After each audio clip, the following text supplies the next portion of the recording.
Hi, folks, and welcome to our new series. We're going to start a series looking at the Old Testament. We're going to go through the whole Old Testament in 18 subjects.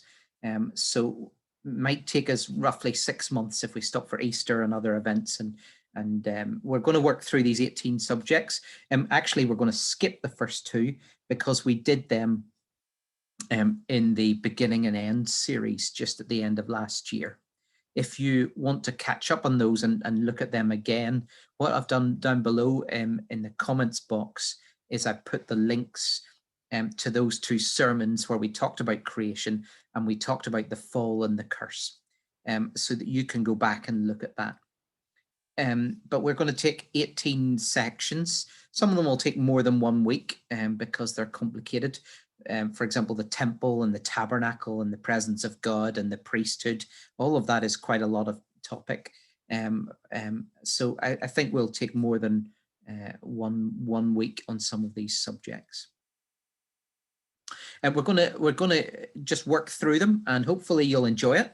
Hopefully you'll get into it. So our subjects, if you can't see them there on the screen, I'll read them for you. We'll start with creation, the fall and the curse, the early fathers or the patriarchs, Abraham, the promises, Isaac, Jacob, and Joseph, Egypt and the Exodus, the tabernacle, the temple and the presence of God, the nation of Israel, the law and the laws, the sacrifices, the judges, the kings and the two kingdoms, the prophets, the writings, the exile and the return, the Messiah, and the future of Israel.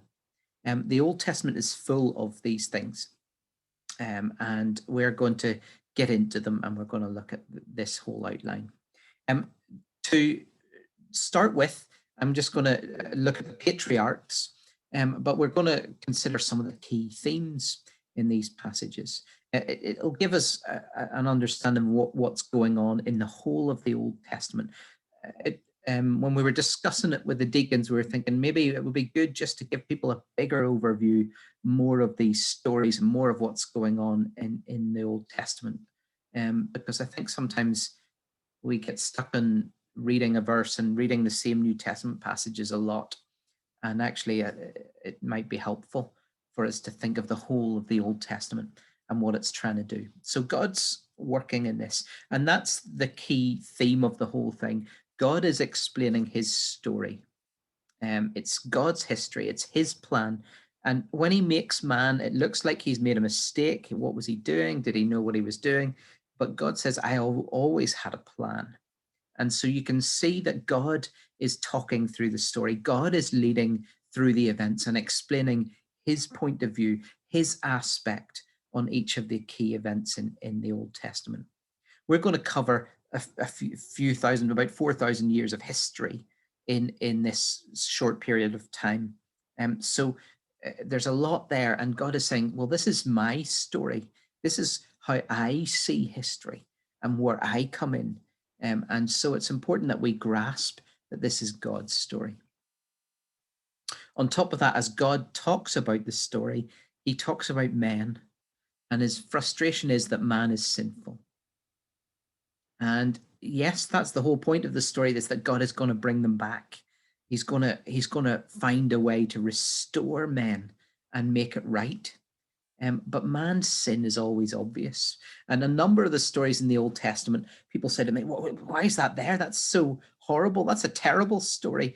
And I'm saying, well, it's not telling you that's a good thing to do.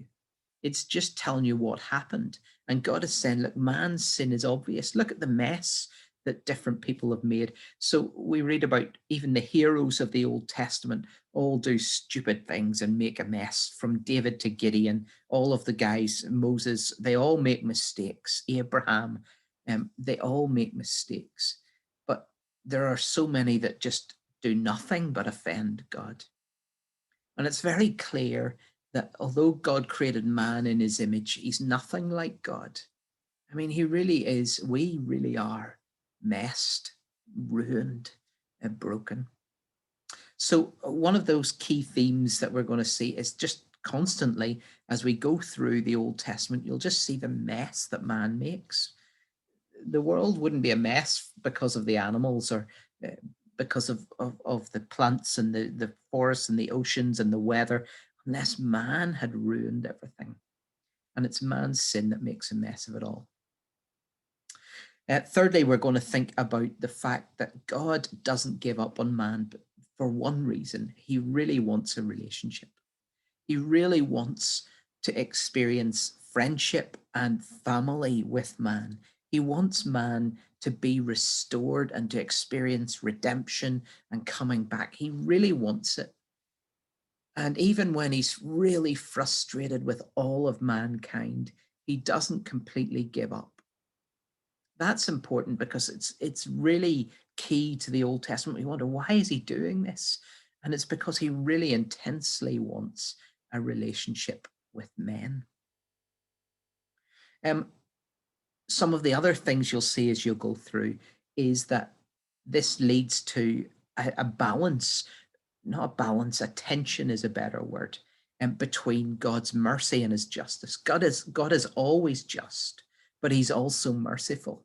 And so you have these men who are taking him for granted, doing the worst, most horrible things, and God can judge them. There is absolutely no reason for God to say, nope, I'm done with them, get rid of them. It's not unjust. It's not unfair. We deserve that kind of punishment the way man has been. But God wants to show mercy. And so you see in all the stories in the Old Testament, you'll see this combination of both mercy and justice. Sometimes God will judge, and sometimes he will have mercy.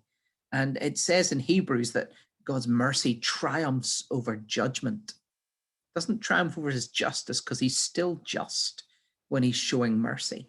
But he wants to not judge, and he wants to show mercy. And there's this constant tension in God's response to men, that he wants to be merciful, he wants to be gracious. But sometimes the only thing to do is to be just and to judge man. And so you have this tension between mercy and judgment, all held together by God constantly being just. And so you'll see that throughout the Old Testament as you read it. That's the same reason you have, for example, we'll come to the laws. They explain what is just, but then the sacrifices explain how God shows mercy. That you have this combination of mercy and justice throughout the Old Testament. One other thing you'll see right throughout the Old Testament is God making promises and keeping them. That God promises something and then he does it. And that's really important, because if God is going to lead all the way through history and all the way through these plans and lead to other things, when he says he'll do something and he does it, we can trust him. The fact is that a lot of people read the Old Testament and they think, oh, we could never trust a God who judges people that harshly, or who does this or who does that. But actually, God is consistent and faithful with every promise he makes. And he keeps his promises. And that's something we need to see and rely on. And as he's done it in the Old Testament and does it over and over and over again, right the way through to all the things he then fulfills in the New Testament, we can then realize how faithful God has been and how consistent, and we can really trust him. So everything in it is telling about God's promises, and in particular, the one key promise of his Messiah.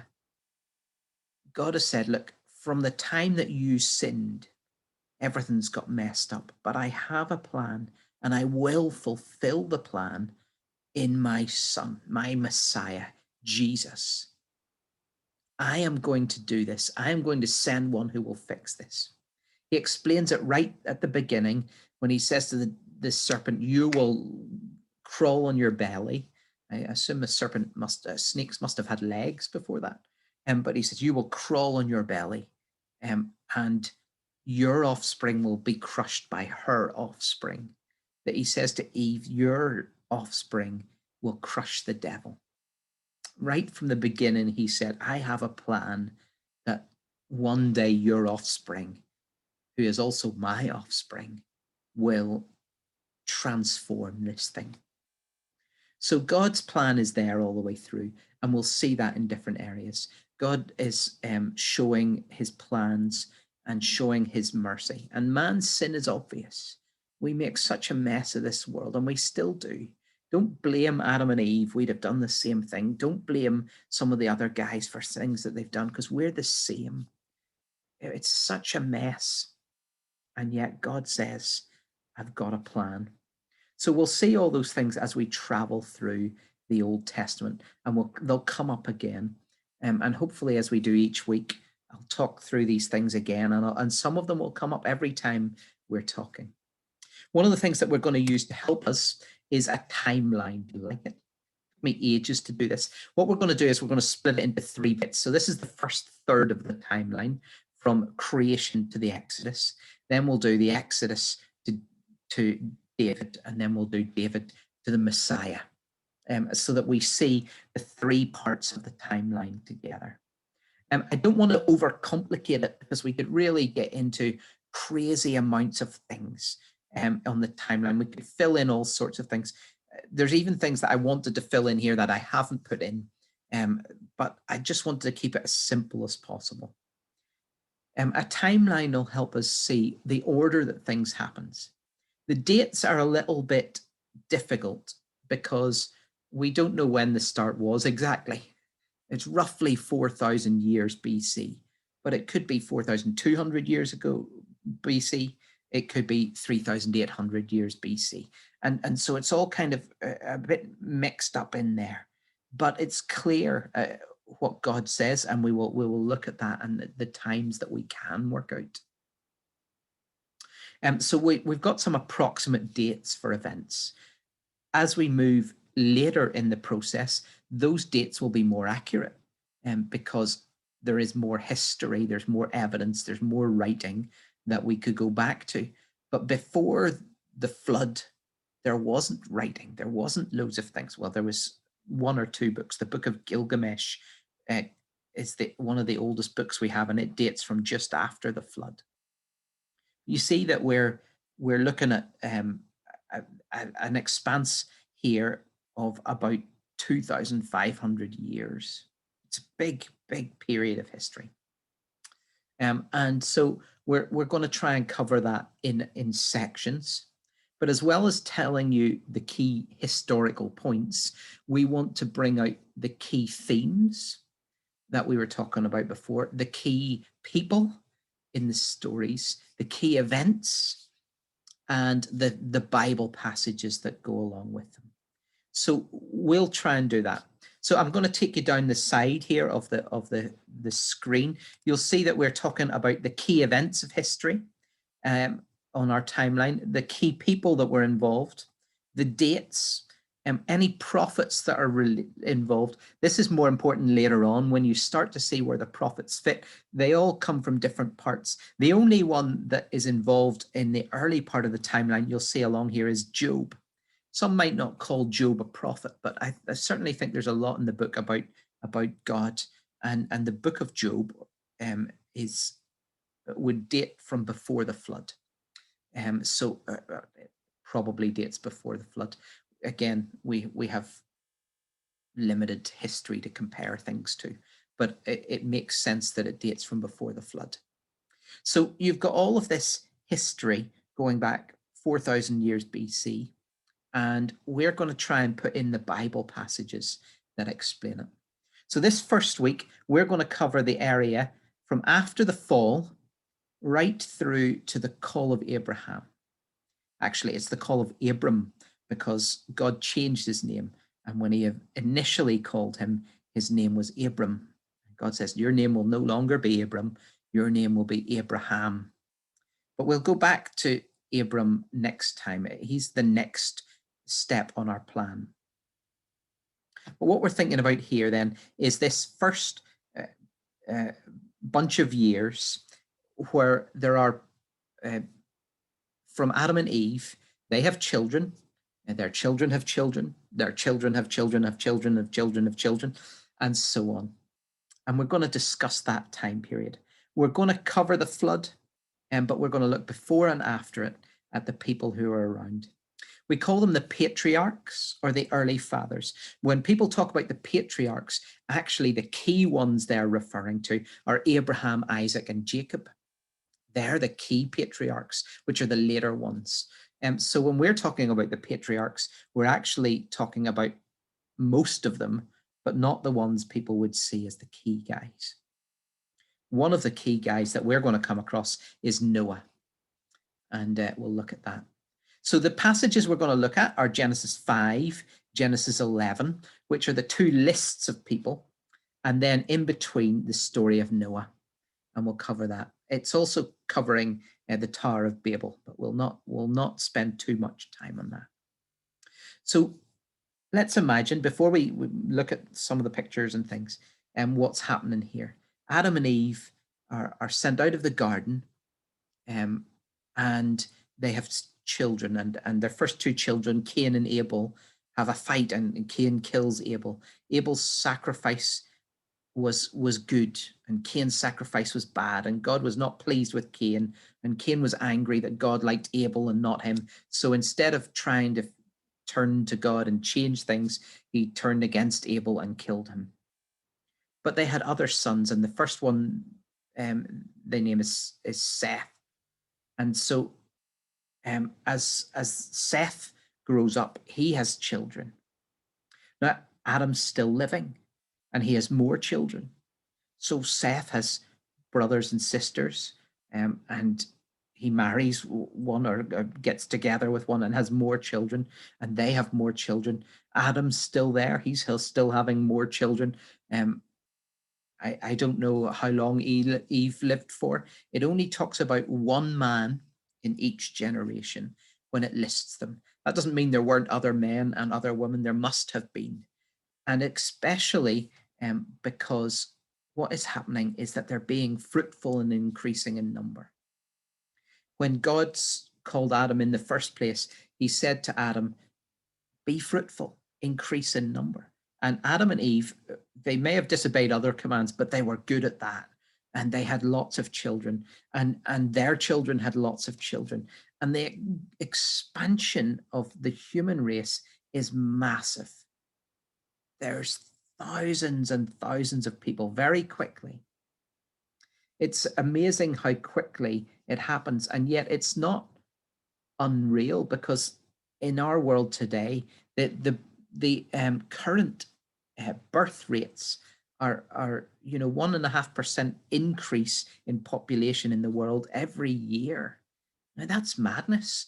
That means we are just very good at being fruitful. So God is talking to each of these folks individually. He's trying to work with these individuals, and there's more and more coming along. And each one has his own way of trying to access God, or trying to hear what's going on, or trying to understand. So God is working with these individuals. So let's look at some other pictures. Like I said, we're covering the early fathers from the fall right through to Abraham. And this section took about 1556 years or 1656 years. And this one is 430 years, 390 to the birth of Abraham. Actually, Abraham was probably about 60 when he was called. It could be 450. Again, these numbers are difficult to add up. So we'll look at the timelines here, and we'll get a bit more. The next diagram is taking Genesis chapter 5 and 11 and putting them together. And there it lists Adam's family, one person from each generation of Adam's family. Adam, if we have creation, or technically, I don't know, it says Adam lived to be 930 years old. I don't know how long he was in the garden for. I imagine weeks and months, not years and years. I don't know how long it played in his mind. Maybe days, maybe weeks, maybe months. But Adam, from he was born, created, lived 930 years. 130 years into that, he had a son, Seth, and Seth lived 912 years. So you can see that Adam overlapped a long way with Seth and then Seth's children and their children. So Adam would have seen his great, great, great, great, great, great, great, great grandchild. Is that right? Did I have too many greats in there? But he would see his 8th generation. It's quite amazing to see Adam and then his following generations. And if you can imagine Adam having 10 children, in 930 years, that's a very conservative estimate. But if those children couple up in twos, and each of those twos has 10 children, then you're talking 5 times the population. You're talking 500. Already in 2 generations, you're getting into hundreds of people. And that's exactly what's going on here. Man is being fruitful and increasing in number. It talks about Noah eventually in 1056. That's not 1056 BC, that's 1056 years after creation. That's when he was born, according to the scales. And it says the flood happened when he was 600 years old. And it's interesting to see that the oldest of his predecessors dies at that time. That is the year that Methuselah would end. So it's quite clear that God is saying this is these people are growing, and there's many, many, many of them. There's 2 things about that. Each one is essentially in their own right making their own decisions. Each one is a human being with their own choices. And they make quite a mess of the world. That's why God regrets making man. There's such a mess going on, and each generation, it doesn't get better. You see, each one can have an individual relationship with God, and some of them will pursue it and some of them won't. Some of them will want God in their life and some of them won't. Remember, Job would relate to this time period, and God says, look at Job, he loves me, he walks with me, and he explains that, there's a man who is genuinely seeking me with all his heart. And so there were people who were doing that, but the majority of people were doing their own thing. And so God says, right, enough is enough. I can't just let people do whatever they want.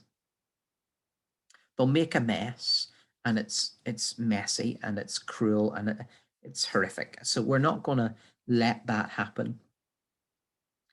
So he starts again with Noah. Just to, again, take some of the key themes here. God is working with these individuals. These lists of people from Genesis 5 and 11, some of them know God. So remember, one of them is Enoch, and it says Enoch lived 365 years, and then he was no more. And in Hebrews, it says that he walked with God, and God took him away. And so it's not dead for Enoch. It's unlike the rest of them, it says this is when they died. With Enoch, it just said God took him away. So you have all these individuals, and God is trying to work with these individuals, but man is so sinful. And probably the key verse in this passage is Genesis 6, verses 5 to 6. I know that's 2 verses. I apologize if it sounds cheeky. But the Lord saw how great the wickedness of the human race had become on the earth, and that every inclination of the thoughts of the human heart was only evil all the time. And that's a sad indictment of what man has become. But that remains consistent. By starting again with Noah, it doesn't change this. It doesn't change the fact that the inclination of the human heart is evil. And it says this, the Lord regretted that he had made human beings on the earth, and his heart was deeply troubled. So in this time of the patriarchs, everybody's doing what they want. They do what's right, whatever they feel like, and it's horrible. And they make a mess of the world. And God says to Noah, somebody who is faithful, somebody who does come to him, he says, right, this is too messy. I'm going to start again with you and your 3 sons. And so God does that. It's scary that he wipes out the world, but one of the things that's quite amazing is that he makes a covenant with Noah. And just like I said with Eve, he makes this covenant with Noah, he makes another covenant with Abraham, and so on, right through David and so on. And he makes covenants with all the prophets and all the people saying, this is the Messiah, this is the plans, this is what I'm going to do. And he makes a covenant with Noah, but he makes a covenant with Noah and all the animals. And he says, never again will I wipe out everything with a flood. God was upset that man had ruined the world so much. But he said, I'm going to start again with man. I'm going to start again with all the animals. I don't want to wipe out the animals. They haven't done anything wrong. But man's sin is always against him. And it's obvious that God is frustrated with it. And so with Noah, he makes this covenant. And he says, the rainbow will remind me. He doesn't say it will remind you, Noah, that I've made a covenant. It says it will remind me that I've made a covenant with you. That God sent the rainbow is a reminder to him that he will keep on with man despite our mess, because his goal in the end, as we looked at the beginning and the end, we saw his goal was to bring us home to heaven, to have a family with us, for us to be his family. And it means so much that it's worth enduring the mess we've made of this world. So he makes a covenant with Noah. The other thing is that then immediately, straight away, Noah's family become just as fruitful as the family were before. And again, you'll see his son, I went one too far there. His son Shem lives 600 years, but he has a whole bunch of children. And you can see it lists each of his children and each of his two brothers' children. And they're the names of nations. If you look at them, so Egypt's one of them. One of his sons is called Egypt or Cush, which is Ethiopia. And so, this guy's son is called Ethiopia. And essentially from him comes the entire nation of Ethiopia, and so on and so on. And so each of Noah's sons is also very, very fruitful. And it lists them. That's where it comes in chapter 9 and 10, the sons of Noah, and then chapter 10, the sons of them. So Japheth has the sons Gomer, Magog, Madai, Javan, Tubal, Meshech, and Tiras. And then it talks about the sons of Gomer, Ashkenaz, Riphath, and Togarmah, and the sons of Javan, Elisha, Tarshish, the Kittites, and Rodanites. Now remember, Paul came from Tarshish, right? So they went and settled there, which is Europe. And then you get the Hamites. His sons are Cush, Egypt, Put, and Canaan. Cush is, like I said, Ethiopia. Egypt is Egypt. Put and Canaan. Canaan is the land of Canaan. So you see these families are spreading out. And then, so Japheth's going Europe direction. Ham is going Africa direction. And then we get to the sons of Shem, Elam, Asher, Arphaxad, Lud, and Aram, who go east. And so they spread out in the world, not till after the Tower of Babel, but you see they start being fruitful very quickly. And Arphaxad and Salah and Eber and Peleg come straight through. There's hundreds of people already. By the time that God is calling Abraham, the world is already populated by thousands and hundreds of thousands of people in another 10 generations. So God is saying to Noah, I will make a covenant with you. I'll never destroy mankind in the same way. And so man starts being fruitful again, just as he said. But with it, he starts doing evil again. And God decides this time, instead of wiping them out, to confuse them. One of the problems with the evil is that they make each other worse. We make each other worse. My evil adds to your evil. My sin adds to your sin. You see me doing it and you think, well, he's getting away with it, so I'll do it. Then I see you doing it and I think, well, if he's doing it, I'm doing it better. And so we wind each other up, and then I do something to you that annoys you, and so you hit me back. And then the next thing, we make everything worse. So to make it more difficult for man to be as evil as he was, to wind each other up the same way, he confuses their speech so that they have to separate, so that they don't understand each other and can't wind each other up in the same way. And at that point, at the Tower of Babel, God confuses people to separate them. And that's where they go separate ways. And as I said, very quickly, they settle their lands. And there's hundreds, thousands, and eventually millions in each of these lands. It's quite a mess that man makes. But God in it all has a plan. The covenant is there, the plan is there, and God knows what he's doing. In this early time of the patriarchs, we see individuals who have each their own right to come to God. But most men choose to disobey him. The stories will come through. We'll see that God has a plan, that he's not finished. But as you think about it, I maybe wonder, what's the difference between us and the people of Noah? God chose to bring justice, to bring judgment on them. He does the same when he says to the Israelites, wipe out the people of the land. They hate me, they're against me, and I won't have it. You wipe them out. God is looking at people and seeing their mess.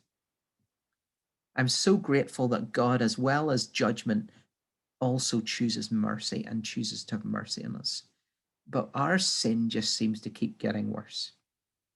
As we look at the Old Testament, we'll see more sin, but remember the mercy of God and how important it is. And because if God judged us, we deserve the same as the people of Noah. If anything, we find more interesting and more complex ways to screw the world up. Hopefully, we remember his mercy and thank God for it. I hope you enjoy this series. I hope it's an encouragement to you and that you're blessed by the whole plan of the Old Testament as we look at it together.